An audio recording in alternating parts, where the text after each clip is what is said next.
Madam President, I want to first say thank you to my colleagues, Senator Majority Leader Mitch McConnell, Senator Capito, Senator Portman, Jones, Kane, Duckworth, Brown, Casey, Durbin, Warner, Sinema, and Van Hollen and Reed, who have co-sponsored this legislation with me and for standing with me to protect coal miners' pensions and health care. And specifically, Senator Capito will be joining me here on the floor today. Yesterday also marked the 51st anniversary of the Farmington No. 9 disaster, where 78 coal miners lost their lives in the Consolidation Coal Company's No. 9 mine in Farmington, West Virginia, which is my hometown. I lost my Uncle John Gus in that mine explosion. I lost my neighbor, John Sopach. I lost several of my classmates in this tragedy that rocked my hometown, and it seemed like only yesterday.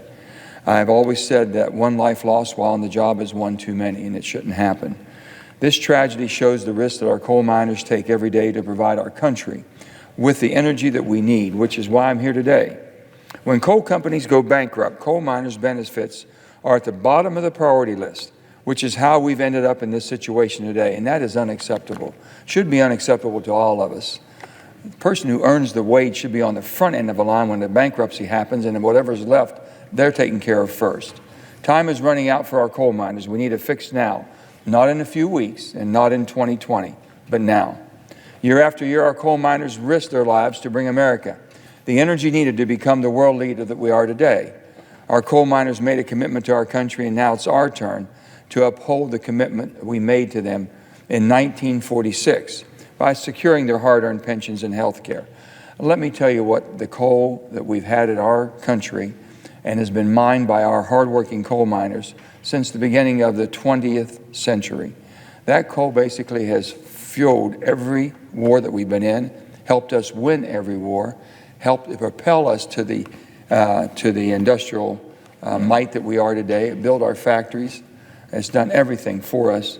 And all we're doing now is trying to make sure that the people that sacrificed all these years are taken care of. We have 1,000 coal miners who will lose their health care coverage on December 31st of this year, a little over a month from now.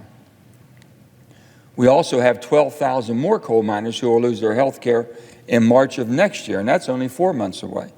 This is an issue that must be dealt with immediately, and time is running out. If you're one of those 1,000 coal miners and one of your family members depending on their health care, probably life-supporting health care, and they're thinking they're going to lose at the end of this month, it's unconscionable for us to walk out of here and not get this piece of legislation done.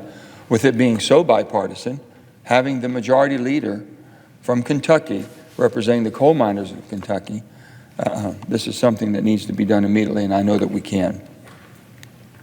But if we don't pass this legislation to protect our miners, the UMWA pension fund will be insolvent by this time next year. With the largest privately owned coal company, Murray Energy, filing for bankruptcy 2 weeks ago, the timeline for the UMWA pension fund moved up 2 years. It accelerated a basically exasperating position that we were in to begin with. And Murray Energy, they've contributed over 97% of the money going into the UMWA pension fund annually because of the size of their company, which is why its bankruptcy is accelerated to the situation we're in today with the pension fund insolvency. Once the UMWA pension fund would become insolvent if we don't do something, this crisis will snowball and impact every other multi-employer pension fund in America. They will all start tumbling, along with the PBGC, which is the federally funded pension guarantee. That is why it's essential that we protect our coal miners' pension now, not next year or year after that, which is why my colleagues and I introduced the Bipartisan American Miners Act. The Bipartisan American Miners Act would amend the current Surface Mining Control and Reclamation Act of 1977 to transfer funds in excess of the amounts needed to meet existing obligations under the Abandoned Mine Land Fund to the 1974 pension plan to prevent its looming insolvency. It also raises the cap on these funds from $490 million to $750 million to ensure that there is sufficient funding for these pension funds. It also guarantees a lifetime health care for the 13,000 individuals, including the 1,000 scheduled to lose their health care on December 31st of this year, by amending the Coal Act to include 2018 and 2019 bankruptcies in the miners' health care fix that passed in 2017.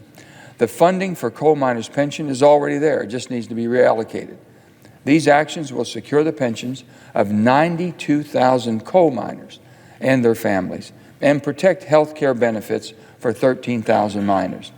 That is our goal, and I am proud to be here fighting for these miners today because they surely have fought for me and given me the great country that I live in today. These miners took home less pay every day from their paycheck with the expectations that they would be able to retire and provide for their families after working for decades for our country. They have paid what they're trying to receive. It's not something they're asking for a handout. They're not asking for a government handout or a taxpayer handout.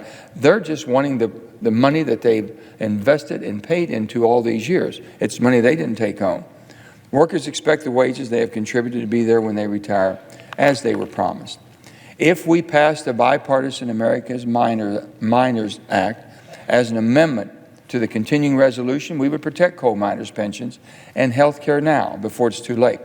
The Bipartisan Americans Miners Act is ready to be voted on, and has the support from both sides of the aisle, as I just read off a list of our sponsors. The Bipartisan American Act is basically a piece of legislation that needs to be done immediately. And if we don't pass it now, 1,000 miners, as I said before, will lose their health care on December 31st. Health care benefits will be terminated, as we've talked about, and then by as early as September 2020, the pension benefits of 82,000 current pensioners and 10,000 future pensioners could be drastically reduced because of the plan's insolvency. I want to remind you also that the average pension of a coal miner is less than $600 a month. Most of these are widows. Their husbands have passed on, and they're living on this as a subsistence, basically, for their income. It would be tremendously harmful for them not to be able to receive this. I believe that we can and will pass this legislation before it is too late for these miners as an amendment to the CR. That's all we're asking for. It must be done before and no later than December the 20th. And I'm trying to get this on now so that we can move forward. Can you imagine being one of the 1,000 coal miners, maybe having one of your loved ones, your wife, or one of your children who has a serious illness that needs attention, and knowing they're not going to be able to get attention or get basically any health care after December 31st. So put yourself in those shoes. These are the families that deserve the peace of mind knowing that their pensions are going to be paid and their paycheck that they did not take the money home is going to be secured. We can give them peace of mind today, and I look forward to passing this legislation with all of my colleagues in a bipartisan. This is the first time we've had something of this magnitude being done in a bipartisan way. And the good Lord knows we need more bipartisan efforts to work with people. And if we all don't stand for the working men and women who made America, what's our purpose of being here and who do we stand for?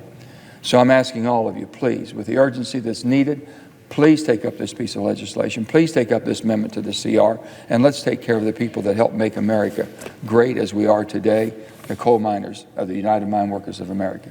Thank you, Mr. President. And I see the absence of a quorum.